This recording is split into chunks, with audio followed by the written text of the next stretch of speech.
I'm Michael Link, and welcome to the Depositum, where we explore the depths of Christian theology through AI. Please note the voices ahead are AI generated. We vet each episode but ask that you listen with both faith and reason. Let's dive in. Imagine trying to fake a resurrection. I mean, you would have to break a Roman seal, sneak past armed guards, and somehow unwrap a body that's practically glued in pitch. Right. It's virtually impossible. Exactly. So today we're taking a deep dive into the historical reality of the resurrection. We're looking at the gospel accounts, early church commentaries, and the catechism of the Council of Trent to investigate this ultimate locked room mystery. Yeah, the physical evidence of the empty tomb and, well, really, the cure for doubt. Right. And to grasp this, you, the listener, you have to mentally stand in Jerusalem on that first Friday evening. The man the disciples believed was the Messiah is dead. I mean, they are hiding for their lives. The mourning women are just suffocating in despair. I have to interrupt you right there because we really need to establish the absolute stakes here using the catechism of the Council of Trent. Oh, go ahead. Well, as St. Augustine noted, everyone, even the Romans and the Pharisees, they all agreed Jesus truly died. The entire Christian faith hinges entirely on this fact. Right. There was no dispute about his physical death. Exactly. And look at the precise timing. He waited until the third day to prove he truly died as a man, but he rose quickly enough to prove his divine power. Yeah, that makes perfect sense. And the enemies wanted to ensure he stayed in that tomb. Let's read the account of that morning in Matthew chapter 28, verses 1 through 6. And in the end of the Sabbath, when it began to dawn towards the first day of the week, came Mary Magdalene and the other Mary to see the sepulchre. And behold, there was a great earthquake, for an angel of the Lord descended from heaven, and coming, rolled back the stone and sat upon it. And his countenance was as lightning, and his raiment as snow. And for fear of him, the guards were struck with terror, and became as dead men. And the angel answering said to the women, "Fear not you, for I know that you seek Jesus who was crucified. He is not here, for he is risen, as he said. Come and see the place where the Lord was laid." You know, notice the irony here. St. Thomas Aquinas analyzes this and points out that the enemy's own actions actually proved the miracle. Like a modern sealed vault, right? Exactly. The massive precautions they took, sealing the stone, setting armed guards. All of that removed all possibility of deceit. But a broken vault leads to immediate panic. I mean, the guards flee, and the chief priests have to resort to a desperate bribe. Listen to their plot in Matthew chapter 28, verses 11 through 15. Who, when they were departed, behold, some of the guards came into the city and told the chief priests all things that had been done.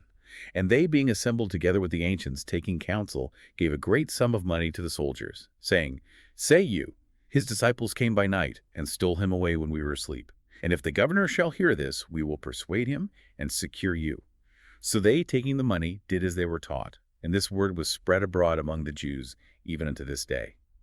St. Augustine exposes the sheer absurdity of this lie. I mean, think about it. They brought in men to testify as witnesses to a theft they admit happened while they were asleep. Right, sleeping witnesses. Exactly. If you are unconscious, how do you know who took the body? It completely collapses under its own logic. It really does. Which brings us to the second punch of evidence. Peter and John race to the tomb for physical proof. Let's read this specific detail in John chapter 20, verses 5 through 8. And when he stooped down, he saw the linen cloths lying, but yet he went not in. Then cometh Simon Peter, following him, and went into the sepulchre, and saw the linen cloths lying, and the napkin that had been about his head, not lying with the linen cloths, but apart, wrapped up into one place. Then that other disciple also went in, who came first to the sepulchre, and he saw and believed.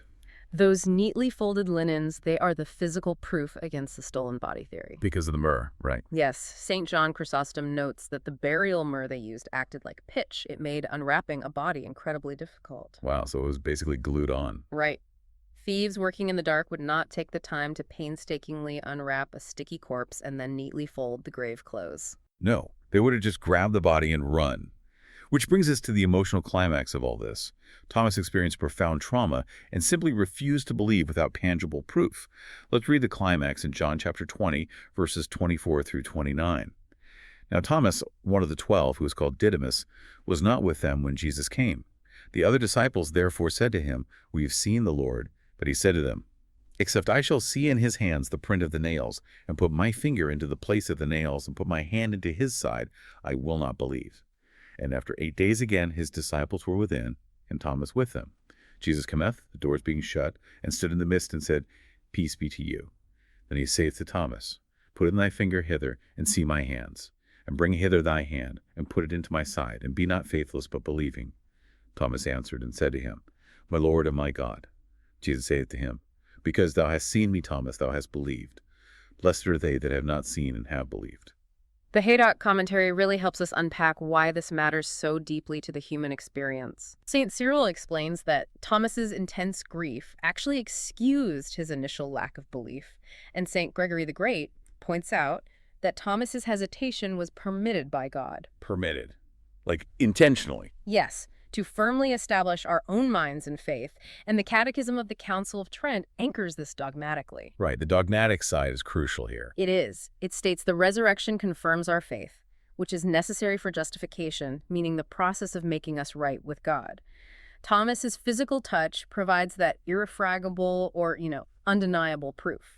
It bridges the historical fact to interior justification. Exactly. It secures the faith of the Church entirely. So if you are listening to this and you are struggling with doubt, just know you are in the company of the apostles. Absolutely. Christ did not condemn Thomas for needing an encounter. Right. He literally stepped through locked doors to give it to him. And while we cannot physically touch the nail marks today, Christ's resurrection is what gives us the power to rise to a new and spiritual life.